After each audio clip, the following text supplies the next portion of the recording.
Hi friends, ಎಲ್ಲರಿಗೂ ನಮಸ್ಕಾರ. Welcome to the UK home cook channel. ನೀವೇನಾದರೂ ನಮ್ಮ ಚಾನಲ್ ಹೊಸದಾಗಿ ನೋಡ್ತಾ ಇದ್ದರೆ ಸಬ್ಸ್ಕ್ರೈಬ್ ಮಾಡ್ಕೊಳ್ಳಿ ಮತ್ತು ಬೆಲ್ಲೈಕನ್ನ ಪ್ರೆಸ್ ಮಾಡಿ.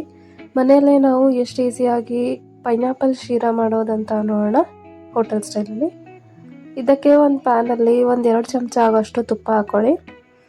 ತುಪ್ಪ ಬಿಸಿ ಆದ ಮೇಲೆ ಒಂದು ಸ್ವಲ್ಪ ಕಾಜು, ಬಾದಾಮು ಮತ್ತು ಕಿಶ್ಮಿಶಿ ಹಾಕ್ಕೊಳ್ಳಿ. ಅದನ್ನು ಫ್ರೈ ಮಾಡ್ಕೊಳ್ಳಿ ಒಂದು ನಿಮಿಷ ಗೋಲ್ಡನ್ ಬ್ರೌನ್ ಕಲರ್ ಆಗೋವರೆಗೂ. ಈ ಥರ ಗೋಲ್ಡನ್ ಬ್ರೌನ್ ಆದಮೇಲೆ ಎಲ್ಲ ಡ್ರೈ ಫ್ರೂಟ್ಸನ್ನು ಸೈಡಲ್ಲಿ ತೆಗೆದಿಟ್ಕೊಳ್ಳಿ. ಅದೇ ತುಪ್ಪದಲ್ಲಿ 1 ಕಪ್ ಆಗೋಷ್ಟು ರವೆ ಹಾಕ್ಕೊಳ್ಳಿ. ಸಣ್ಣ ರವೆ ಇರುತ್ತೆ, ಅದು ಶಿರಾ ಮಾಡೋದಕ್ಕೆ, ಅದು ಉಪ್ಪಿಟ್ಟು ಮಾಡೋಕ್ಕೆ ಯಾವ್ದು ಬಳಸ್ತಿರಲ್ಲ ಅದೇ ರವೆ. ಈ ರವೆಯನ್ನು ಲೋ ಫ್ಲೇಮಲ್ಲಿ ಇಟ್ಕೊಂಡು ಒಂದು 5 ನಿಮಿಷ ಹುರ್ಕೊಳ್ಳಿ. ಚೆನ್ನಾಗಿ ಹುರಿದ ಮೇಲೆ ನಿಮ್ಗೆ ಗೊತ್ತಾಗುತ್ತೆ, ಸ್ವಲ್ಪ ಕಲರ್ ಚೇಂಜ್ ಆಗುತ್ತೆ ಮತ್ತು ಘಮ ಬರುತ್ತೆ. ಈ ಥರ 5 ನಿಮಿಷ ಹುರಿದ ಮೇಲೆ ಸೈಡಲ್ಲಿ ತೆಗೆದಿಟ್ಕೊಳ್ಳಿ. ಅದೇ ಪ್ಯಾನಲ್ಲಿ 1 ಚಮಚ ಆಗೋಷ್ಟು ತುಪ್ಪ ಹಾಕ್ಕೊಳ್ಳಿ. ಇಲ್ಲಿ ನಾನು 1 ಕಪ್ ಆಗೋಷ್ಟು ಕಟ್ ಮಾಡಿರೋ ಪೈನಾಪಲ್ನ ಹಾಕೋತಾ ಇದ್ದೀನಿ, ಅನಾನಸ್. ಇವನ್ನು 1 ನಿಮಿಷ ಫ್ರೈ ಮಾಡ್ಕೊಳ್ಳಿ. ಮತ್ತು 1 ಕಪ್ ಆಗೋಷ್ಟು ನಾನು ಸಕ್ಕರೆ ಹಾಕ್ತಾ ಇದ್ದೀನಿ. ನಿಮಗೆ ಸಿಹಿ ಜಾಸ್ತಿ ಇಷ್ಟ ಅಂದರೆ ನೀವು ಹೆಚ್ಚು ಕಮ್ಮಿ ಮಾಡ್ಬೋದು. ಮತ್ತು 1 ಕಪ್ ರವೆಗೆ ನಾನಿಲ್ಲಿ 3 ಕಪ್ ಆಗೋಷ್ಟು ಅದೇ ಕಪ್ಪಲ್ಲಿ ನೀರು ತೊಗೋತಾ ಇದ್ದೀನಿ, ನೀರು ಹಾಕ್ತಾಯಿದ್ದೀನಿ. ಫುಡ್ ಕಲರ್ ಹಾಕ್ತಾ ಇದ್ದೇನೆ, ಇದು ಆಪ್ಷನಲ್ಲು, ನೀವು ಬೇಕಂದರೆ ಹಾಕ್ಬೋದು, ಇಲ್ಲಾಂದರೆ ಇಲ್ಲ. ಎಲ್ಲವನ್ನು ಚೆನ್ನಾಗಿ ಮಿಕ್ಸ್ ಮಾಡಿ ಇದನ್ನು ಕುದಿ ಬರೋಕ್ಕೆ ಬಿಡಿ.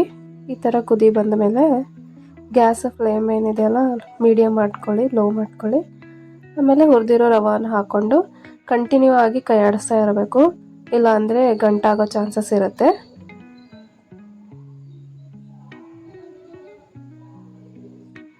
ನೋಡಿ ಎಷ್ಟು ಚೆನ್ನಾಗಿ ಬಂದಿದೆ. ಹೀಗೆ ಕೈ ಆಡಿಸ್ತಾ ಇರಿ, ಗಂಟಾಗೋದಿಲ್ಲ. ಕಂಟಿನ್ಯೂ ಆಗಿ ಕೈ ಆಡಿಸ್ತಾ ಇರಿ.